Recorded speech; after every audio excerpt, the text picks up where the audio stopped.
Hey sis, each month inside Entrusted Women University, we feature a brand new interview. You can watch the full interview only in Entrusted Women University, but you can check out this snippet right now. But what I wanted to do is figure out a way how to bring women together. And I knew that I was stuck, but I didn't know I didn't know how to verbalize that I was stuck, that I was unhappy, and I had all these things going on. And the way that I felt like I can connect with other women was to start a newsletter. And that was the beginning of my healing process that I didn't even know anything about. I had read the Purpose Driven Life book and the Dream Giver by Bruce Wilkin and Rick Warren, and that's when everybody was trying to figure out what their purpose was and what was their assignment. Yeah. And so that was one of my questions: what am I here on earth for? And so that's what I learned, is that it was my purpose, is to be able to inspire women to live their best lives and be their best selves. Now, did I know how to do that? Absolutely not.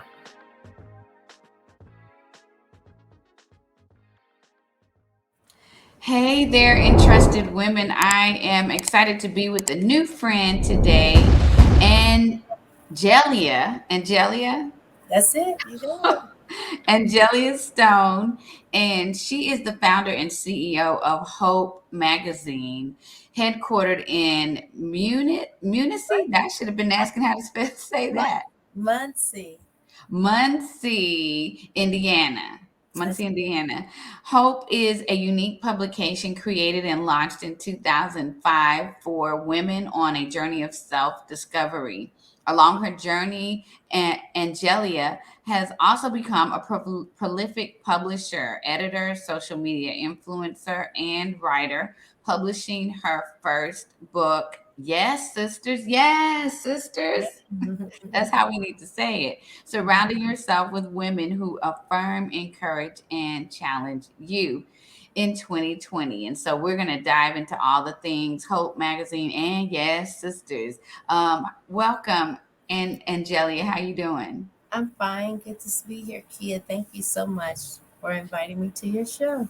Yeah, it's good to have you. Actually, I guess it was a week or so ago, I was on Instagram and discovered you, and then found out that you were also a Revell author. And so I was like, oh my gosh, I totally need to connect with her, just because we're under the same publisher. But, anytime I see another woman of color that's out in these writing streets, it's like, oh, I need to know who she is. I need to talk to her. We need to connect. So I'm excited to talk with you. So tell us a little bit about yourself. Did you major in journalism, or how did you get to this place of writing and publishing and so forth? Well, first of all, no, I did not.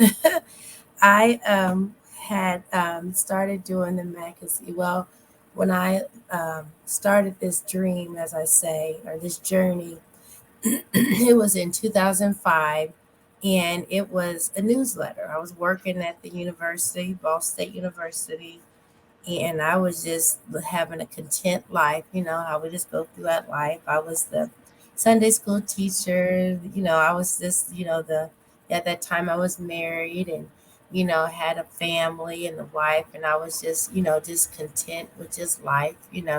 Well, I thought I was content, but what I wanted to do is figure out a way how to bring women together.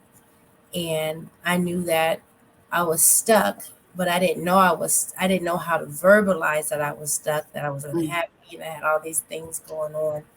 And the way that I felt like I can connect with other women was to start a newsletter. And that was the beginning of my healing process that I didn't even know anything about. I had read the Purpose Driven Life book and the Dream Giver by Bruce Wilkin and Rick Warren, and that's when everybody was trying to figure out what their purpose was and what was their assignment. Yeah. And so that was one of my questions: what am I here on earth for? And so that's what I learned, is that That was my purpose, is to be able to inspire women to live their best lives and be their best selves. Now, did I know how to do that? Absolutely not. I didn't know anything about writing, marketing, sales, just anything, even having self confidence, because I myself at that time, didn't know my value, didn't know my worth. But on this journey of hope, it led me to discover and identify all the amazing characteristics and things that I possess and that I have been blessed with. And not only that, to be able to pour into other women that they're able to see their amazing selves as well. Wow, that is a lot. So, just out of curiosity, what was or what is? I'm because I think you're moonlighting, doing double duty with the Hope magazine. What is your major? What's your daytime job? Well, yeah, I'm moonlighting. My daytime job, I actually work for the federal government. But what I went to school for is business. I was a business student, so that's what I graduated from college is as a business student. And as I said, I work for the social actually for the Social Security Administration. So that's what I do in the daytime. Yeah. Wow. Okay. So you start this newsletter. Does it automatically start gaining traction? Do women start to resonate with what you're saying? And how do you get from the newsletter to Hope Magazine? It did actually, kid. There was we had a platform called Ning at that time, and everybody was sending out newsletter. The challenge was just to build your email list, build your email list, build your email list. Everybody had to have so many people on their email list, and so um, I started the newsletter, and that was in 2000. I launched in 2005, 2006, and I knew immediately. Had always known that it was supposed to be a magazine, but I had no clue again what I was doing. So I was just like, I can't do it on a magazine. I don't know what that consists of. And within a year, I had a full magazine. I had a graphic designer, writers. I was the editor, and I didn't even know what being a managing editor was at that time. And the first person I reached out to, I just started reaching out to individuals about being in the magazine and being on the cover. I reached out to CC Winans' publicist, and CC said yes to being my first cover girl for Hope. And so then all of a sudden, Wait, overnight, wait, wait, wait, wait, wait, wait, wait, wait, wait, wait. How did you know who CC Winans' publicist was? I did. I used every aspect. And, people say, Angie, you need to do coaching and training on that because a lot of people don't really know how to do all that. And I take like, oh, like you said, you back me, you back me all the way up. Wait a minute, how did you know that? But I did not know. What I did was utilize link. I used the Google, and I would find articles that was tied in with CC. And then, on every little press release, it tells you press contact at the top there. Or for additional information, contact this person. So that's how I was able to find Miss Irma was CC's publicist. And from there, it was kind of the whole trend is how I started learning how to connect with everybody. The information is there. You just have to know how to find it and where to look. And so, Child, you have totally opened Pandora's box for me. okay. Because I think, and with me, my background is an elementary school teacher. Hmm.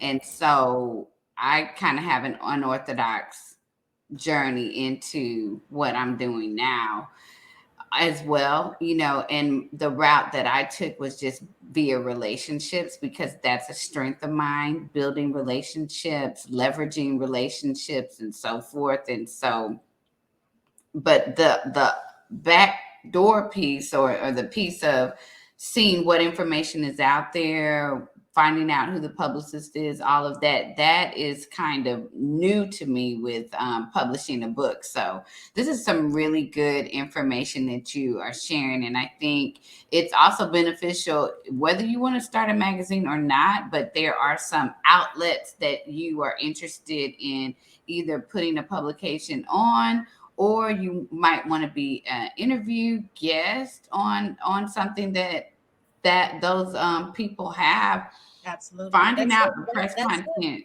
That's Yeah. it. That you it's for anything, Kia. If you want to uh, and then you use LinkedIn can be that now it can be your best friend because as soon as you find out who the person's name is, then you go on to LinkedIn and then you Google, you know, do a search for them there. Then you're able to find, okay, well they do XYZ, and then you can see their whole bio or what they've been able to do.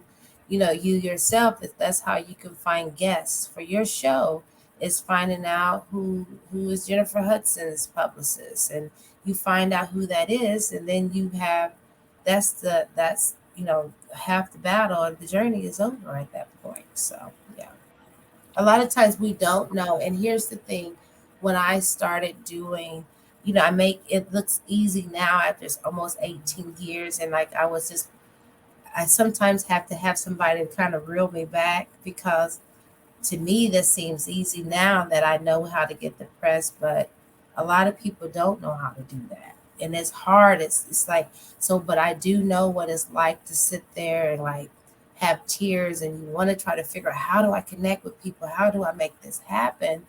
And have no clue whatsoever because sometimes people aren't liberal to give you information. I mean, sometimes Facts it on comes facts. it Yeah. comes with a whole package deal of $1,000, $1,500 just to have a conversation, just to find out whole coaching session, just to find out how to make how to make a connection when sometimes it's just as easy as to be able to share a little information just to help you, on your journey just a little bit more. It'd be easier.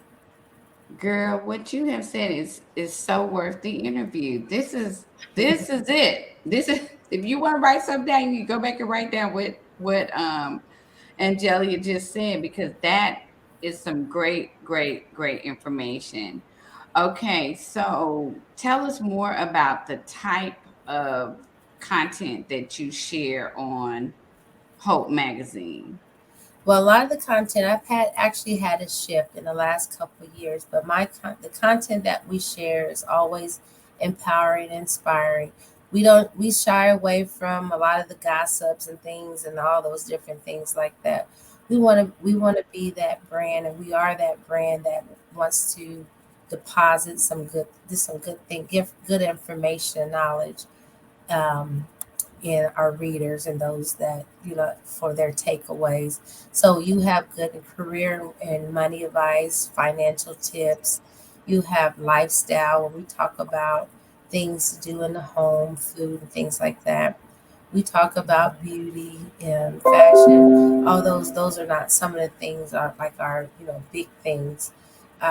What's real important to us, and I feel like this time for myself in the last few years is how I transition. As you even spoke earlier about, sometimes it's just great seeing another person of color, like, oh, they're doing a book too, oh, they're doing a magazine too. But I felt like that I had been blessed with this platform, the media outlet, to be able to showcase more women of color because Mm-hmm. a lot of times, I want to be able to change the narrative, and I want to normalize seeing more of us and hearing and sharing more of our stories and our Mm-hmm. career journeys and ways that we can help each other with financial coaching, entrepreneur, and just in every aspect of our lives. So I have really honed in on that in the last several years is so that our voice can be heard, that you read our books, you have recommendations for great reads from our authors, or read profiles from some prolific writers in our community. So um, that's some of the things that we definitely like to share in the magazine. That's good. And you mentioned that you've had to shift in the last few years. I Can you have. tell I us a have. little bit about that?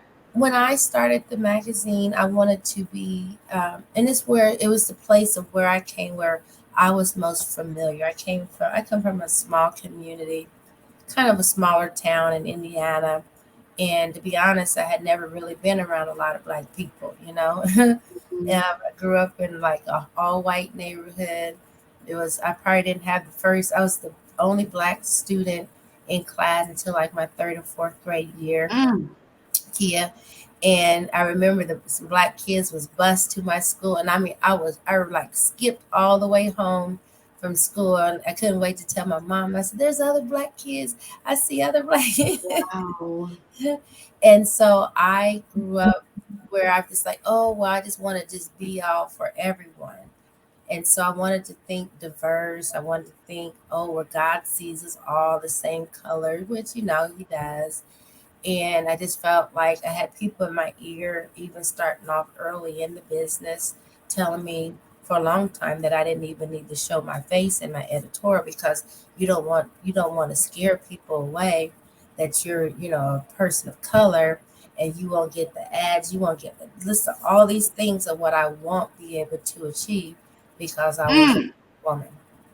And so here I was molded into this box then, in this infrastructure where that's where I felt like I needed to be. But here I wasn't growing, I wasn't happy, and I couldn't understand, okay, well, what's going on?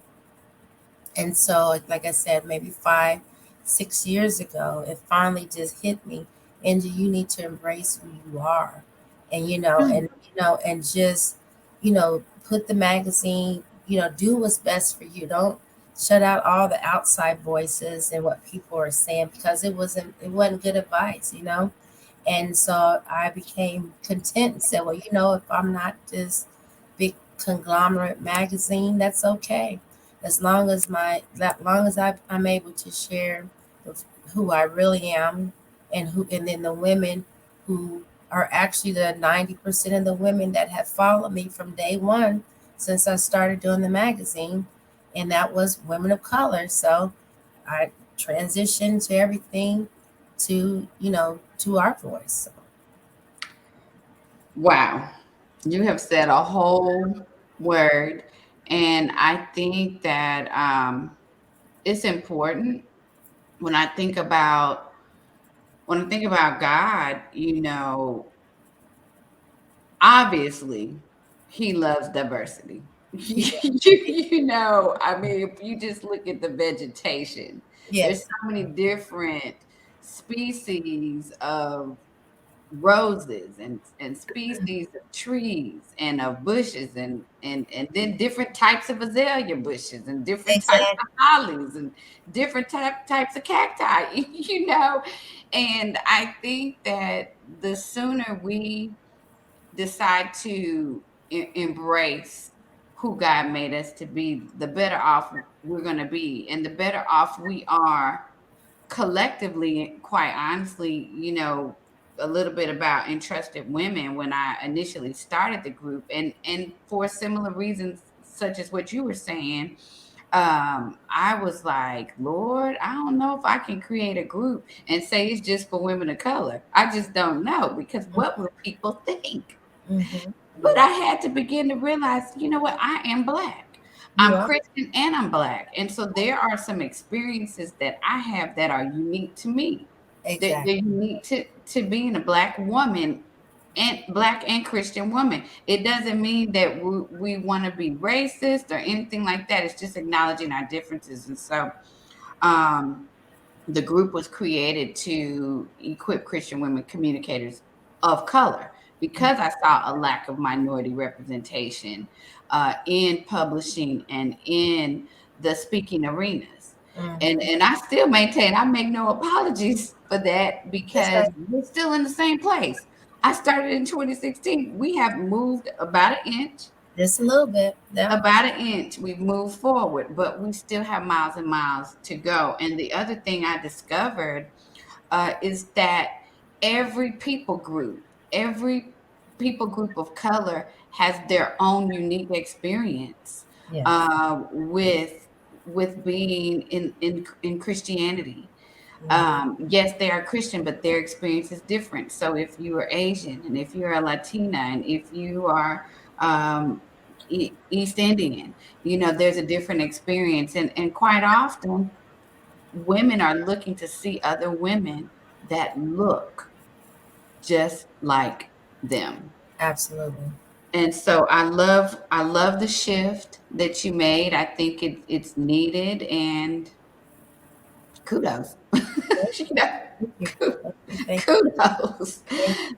And, Uh, and to that kid, going back when I first started the magazine, it was saturated. The market was saturated with a lot of Christian magazines and things like that. So when I initially started Hope, it was a Christian magazine, and then it was a Christian magazine, but first it went from I had a lot going on because again, like I said, I didn't know nothing about marketing, branding, none of that stuff. So it was a gospel black magazine, Christian, and it just evolved.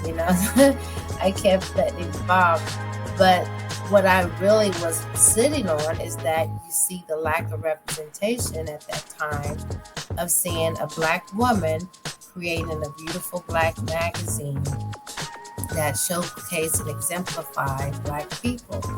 And that's basically who I was. And what Hope really was sharing is because it was a lack. So Hey sis, I hope you enjoyed that interview snippet, and I want you to be sure and check out Entrusted Women University by visiting membership.entrustedwomen.com to see the interviews in their entirety. And join us next week for more content to help you on your writing and speaking journey.